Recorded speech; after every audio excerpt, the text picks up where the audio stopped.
तो अश्रद्धा से किया हुआ हवन, दान, तप और जो कुछ भी किया जाए सब असत ऐसा कहा जाता है। उसका फल न तो इस लोक में होता है और न परलोक में होता है। भगवान ने साफ कह दिया। तो इसलिए हम लोगों को ये बात ठीक प्रकार से समझ लेनी चाहिए कि जो कुछ भी हम कर्म करते हैं तो वो सबके हित की दृष्टि से करेंगे और बदले में कुछ न चाहेंगे तो हमारा उद्धार हो जाएगा कर्मयोग से। लेकिन अगर अश्रद्धा पूर्वक और केवल या तो कोई सकाम भाव रख करके कर रहे हैं या फिर कोई दंभ के लिए कर रहे हैं, तो सकाम भाव के साथ कर रहे हैं तो उसका जो शास्त्र के अनुसार जो फल होना है वो मिल जाएगा, लेकिन वो नष्ट होने वाला ही फल मिलेगा। और अगर दंभ इत्यादि कैसे कर रहे हैं तो फिर उनके द्वारा अपना कोई लाभ नहीं बल्कि नुकसान होता है, क्योंकि उससे हमारा अहम पुष्ट हो रहा है। और भगवान के निमित्त अगर नहीं किए जाते हैं कोई भी कर्म तो वो सब के सब न तो इस लोक में फलदायक है और न परलोक में। इसलिए उनको असत कह दिया। ये इसका सार मालूम होता है 17वें अध्याय के इस अंतिम श्लोक का। और 18वां अध्याय तो अवतरणिका आपने सुनी है, तो इसमें तो भगवान ने कृपा करके और ये पूरी गीता अपनी तरफ से ही कही है, यूं समझ लीजिए आप। और 18वां अध्याय तो इसलिए कहा है कि अर्जुन ने तीसरे अध्याय के तीसरे श्लोक में लोकेस्मिन द्विविधा निष्ठा पुरा प्रोक्ता में अनग, भाई ये आपने जो निष्ठाएं दो तरह की बताई है, ज्ञान योगियों की ज्ञान योग से और कर्म योगियों की निष्काम कर्म से। तो उन निष्ठाओं को अलग अलग जानने के लिए अब भगवान ये 18वां अध्याय अर्जुन ने जो जानने की बात कही थी उसको याद करके अब ये 18वां अध्याय शुरू करते हैं जी। तो ठीक है जी, एक बार ये पहला श्लोक पढ़ लो, फिर उसके बाद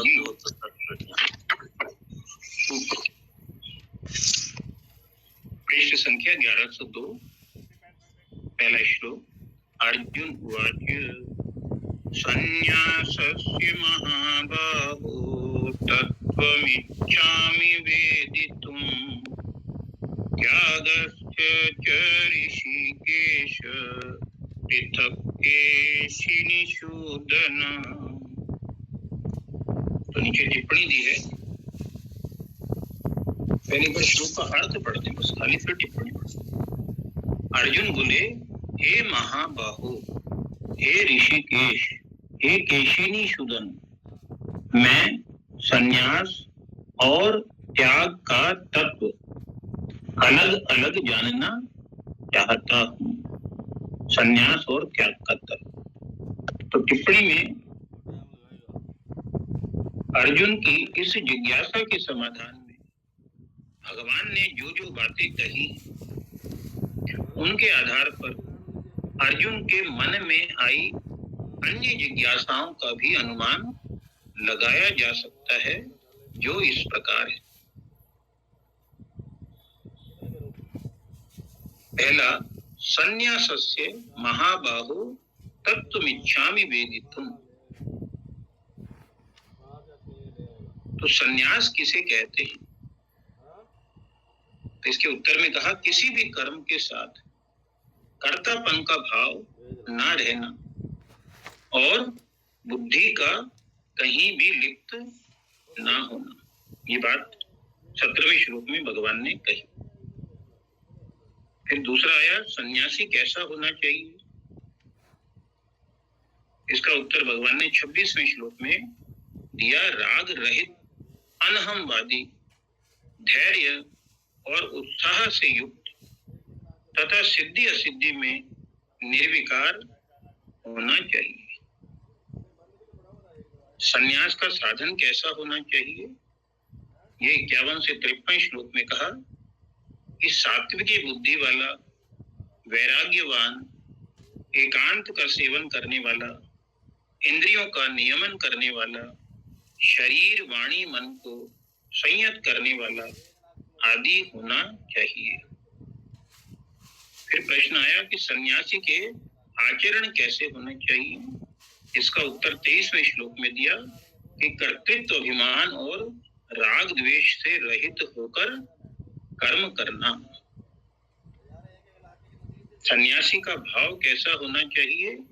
20वें श्लोक में बताया, संपूर्ण विभक्त प्राणियों में विभाग रहित एक परमात्म तत्व को देखना। फिर सन्यास का फल क्या होता है? ये 55वें श्लोक में आया कि परमात्म तत्व में प्रविष्ट होना। फिर सन्यास के विषय में, अब त्याग के विषय में, तो त्यागस्य क्या ऋषिकेश पृथक केशिनी सूदना। फिर वही प्रश्न त्याग के विषय में कि त्याग किसे कहते हैं? इसका उत्तर 6ठे श्लोक में आया कि कर्म और कर्म फल की आसक्ति का त्याग करके कर्तव्य कर्म करना। त्यागी कैसा होना चाहिए? 11वें श्लोक में आया, कर्म फल का त्यागी होना चाहिए। त्याग का साधन कैसा होना चाहिए? ये 9वें श्लोक में बताया कि कर्म और फल की आसक्ति का त्याग। आगे टिप्पणी नीचे चल रही है अगले पेज पे भी। फिर चौथा है, त्यागी के आचरण कैसे होने चाहिए? इसका उत्तर 10वें श्लोक के पूर्वार्ध में दिया, अकुशल कर्म से द्वेष न करना और कुशल कर्म में आसक्त न होना। त्यागी का भाव कैसा होना चाहिए? ये 9वें श्लोक में आया, कर्तव्य मात्र करना। और त्याग का फल क्या होता है? ये 10वें श्लोक के उत्तरार्ध में आया, परमात्म तत्व में स्थित होना। तो पहले श्लोक का अर्थ पढ़ते हैं, व्याख्या। अभी अर्थ हो गया व्याख्या। यहाँ महाबाहु संबोधन सामर्थ्य का सूचक है।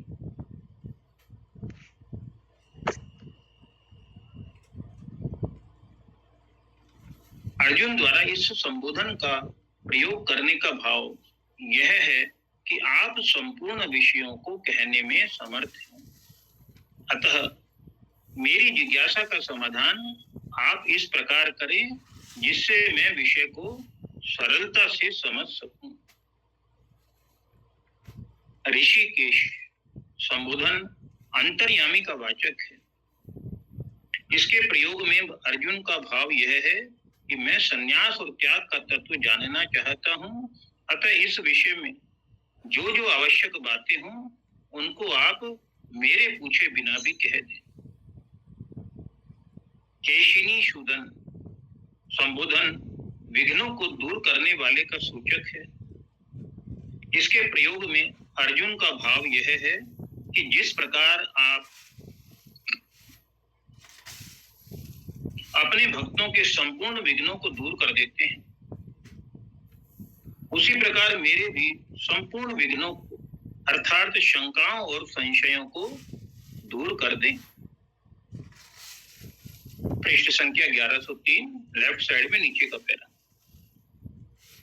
जिज्ञासा प्रायः दो प्रकार से प्रकट की जाती है। पहला अपने आचरण में लाने के लिए और दूसरा सिद्धांत को समझने के लिए। जो केवल पढ़ाई करने के लिए, सीखने के लिए सिद्धांत को समझते हैं, वे केवल पुस्तकों के विद्वान बन सकते हैं और नई पुस्तक भी बना सकते हैं, पर अपना कल्याण नहीं कर सकते। नीचे टिप्पणी में आया, असत को असत जानने पर भी तब तक सत्य की प्राप्ति नहीं होती जब तक मनुष्य सत्य की प्राप्ति को ही अपने जीवन का सर्वोपरि लक्ष्य नहीं बना लेता। प्रणाम डॉक्टर साहब। डॉक्टर साहब प्रणाम। अरे प्रणाम। ये जो प्रणाम। जिज्ञासा में इसका जो पहला अभी पढ़ा गया है और नीचे जो पढ़ी, इस पर थोड़ा सा दिशा निर्देश दें हम नए साधकों को। ये तो बड़ा स्पष्ट ही है जी कि वास्तव में हम लोग भी बराबर सुनते ही हैं कि ये सब नष्ट हो रहा है, असत है, लेकिन इस तरह बोलने से और सुनने से विद्वत्ता तो आ सकती है, लेकिन सत्य की प्राप्ति नहीं होती। सत्य की प्राप्ति का अर्थ क्या है? अपने वास्तविक स्वरूप में अपनी स्थिति का अनुभव। अपना वास्तविक स्वरूप तो वही है जो भगवत स्वरूप है, सच्चित आनंद आत्म स्वरूप। उसमें प्रविष्ट होने का तात्पर्य यह है कि अहम भाव का सर्वथा अभाव होकर के जो अपनी अलग से सत्ता मानता था उसका अभाव होकर के केवल एक आत्म तत्व अथवा परमात्मा तत्व का ही रह जाना, ये है सत्य की प्राप्ति। अब अगर हमारे जीवन का लक्ष्य होगा कि मुझे तो अभी वो तत्व चाहिए, अभी, क्योंकि ये तो वर्तमान का विषय है, इसमें न तो कोई श्रम है न कोई अभ्यास है, इसमें तो केवल अपने जीवन का सर्वोच्च लक्ष्य यही है। जब तक ये लक्ष्य प्राप्त नहीं होता तब तक मैं दूसरा काम नहीं करूंगा। न खाना है, न पीना है, न सोना है, न किससे बात करना है, न कहीं जाना है, न कहीं आना है।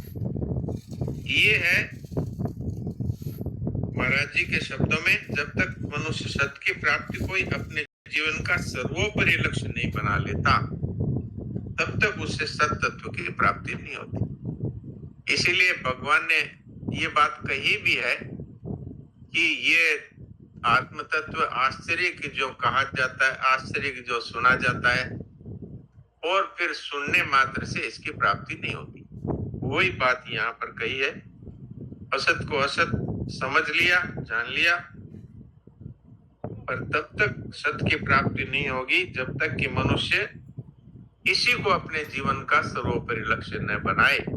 और इसमें करना क्या है? अगर और सरलता से कहें कि ठीक है, फिर अनुभव का उपाय क्या है? तो उपाय एकदम सीधा है, मेरा कुछ नहीं है, मुझे कुछ नहीं चाहिए और मैं कुछ नहीं। अगर मेरा कुछ नहीं है तो अगर अच्छी प्रकार से हमने अपने जीवन में उतार लिया तो मुझे कुछ नहीं चाहिए, ये सरल हो जाएगा।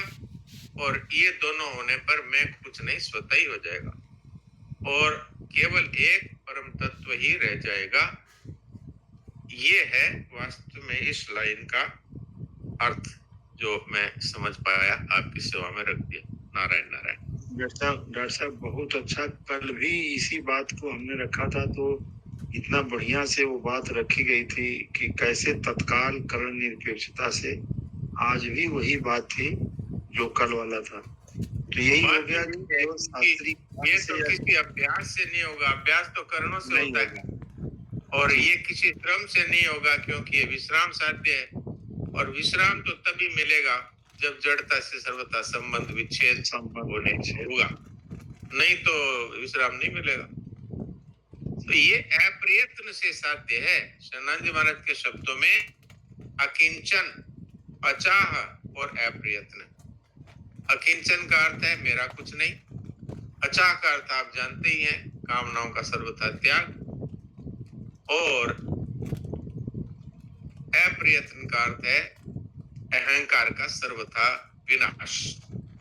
क्योंकि प्रयत्न तो सारे अहंकार से ही होंगे, तो वहां पर कोई है ही नहीं, तो कोई व्यक्तित्व ही नहीं है, तो अप्रयत्न साध्य अर्थात केवल तत्व में अपनी स्थिति का जो अनुभव है उसको शब्दों में इस तरह कहा जा सकता है कि अपनी स्थिति का, वास्तव में तो वहां अपनी और पराई कुछ है ही नहीं, वहां तो एक परम तत्व ही है।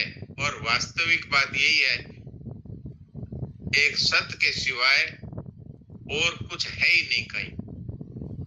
तो जब तक साधक इस बात को ठीक प्रकार से समझ करके और अपने जीवन में इसका अनुभव करने के लिए उत्कट अभिलाषा रखे कि इसके सिवाय अभी मुझे कुछ नहीं करना है। जब तक ये तत्व का अनुभव नहीं हो जाए तब तक दूसरा कार्य शुरू नहीं करूंगा, तब इसकी प्राप्ति तत्काल होती है।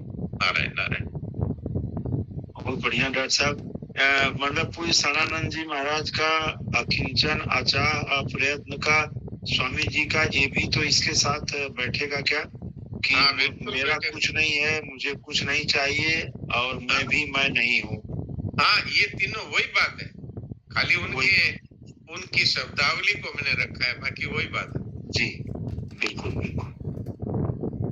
इस विषय पर किसी भाई बहन का कोई प्रश्न बन रहा हो?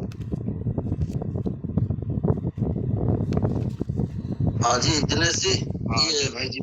थोड़ा सा ही बच्चा ये श्लोक पूरा हो जाए फिर कर लेते हैं। अभी थोड़ा सा ही है जी। तो फिर चर्चा ही अजय भाई जी पढ़िए।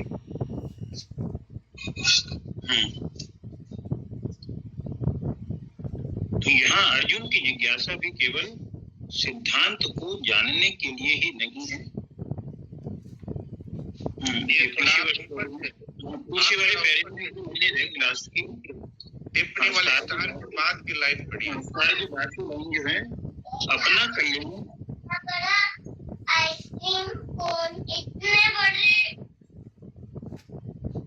अपना कल्याण तो वे ही कर सकते हैं जो सिद्धांत को समझकर उसके अनुसार अपना जीवन बनाने के लिए तत्पर हो जाते हैं। यहाँ अर्जुन की जिज्ञासा भी केवल सिद्धांत को जानने के लिए ही नहीं है, प्रत्युत सिद्धांत को जानकर उसके अनुसार अपना जीवन बनाने के लिए है। 1103 राइट साइड में ऊपर ऐशा ते भीता सांख्य 39 में आए सांख्य पद को ही यहाँ संन्यास पद से कहा गया है। भगवान ने भी सांख्य और संन्यास को पर्यायवाची माना है। जैसे 5वें अध्याय के दूसरे श्लोक में संन्यास, चौथे श्लोक में सांख्य योग, 8वें श्लोक में यज्ञ सांख्य और 6ठे श्लोक में संन्यास पदों का एक ही अर्थ में प्रयोग हुआ है, इसलिए यहाँ अर्जुन ने सांख्य को ही संन्यास कहा है। इसी प्रकार बुद्धि योगित मीमांसु 239 में आए योग पद को ही यहाँ त्याग पद से कहा गया है। भगवान ने भी योग, कर्म योग और त्याग को पर्यायवाची माना है।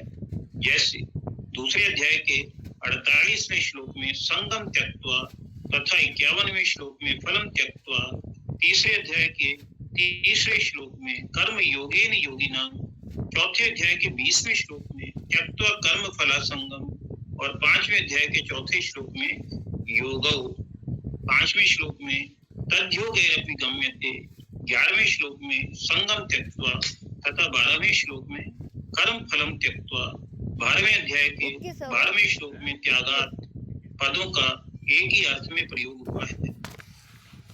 इसलिए यहाँ अर्जुन ने कर्मयोग को ही त्याग कहा है। अच्छी तरह से रखने का नाम संन्यास है। सम्यक न्यासः संन्यासः। तात्पर्य है कि प्रकृति की चीज सर्वथा प्रकृति में देने अर्थात छोड़ देने और विवेक द्वारा प्रकृति से अपना सर्वथा संबंध विच्छेद कर लेने का नाम संन्यास। कर्म और फल की आसक्ति को छोड़ने का नाम त्याग है। 6ठे अध्याय के चौथे श्लोक में आया है कि जो कर्म और फल में आसक्त नहीं होता वह योगारूढ़ हो जाता है। 1104 परिशिष्ट भाव। कर्म योग और ज्ञान योग के विषय में अर्जुन ने तीसरे अध्याय के आरंभ में भगवान को उलाना दिया है और 5वें अध्याय के आरंभ में यह जानना चाहा है कि दोनों में श्रेष्ठ कौन है और यहाँ वे दोनों का तत्व जानना चाहते हैं। नारायण। अब कोई बात किसी ने पूछनी हो, कोई शंका रही हो तो डॉक्टर साहब जुड़े हुए हैं और डॉक्टर साहब से पूछ लो।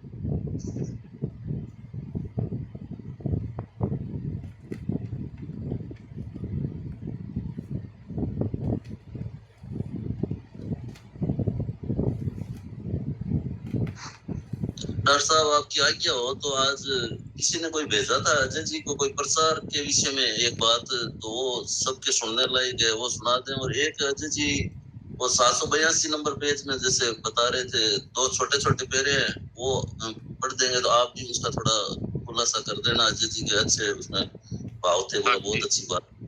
जी जरूर जरूर करिए। हाँ जी अजय जी।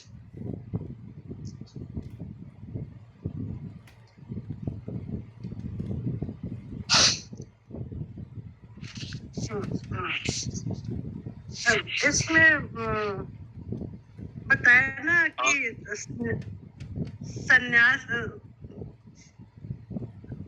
संन्यास किसे कहते हैं, मैं तो लिखा उन्होंने कि किसी भी कर्म के साथ कर्तापन का भाव ना रहना और बुद्धि का कहीं भी लिप्त ना होना, वो सन्यासी।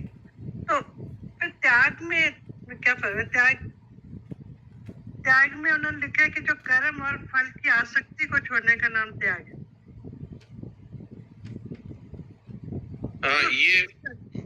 ये एक सन्यास का यहाँ अर्थ लिया है ज्ञान योग का साधन।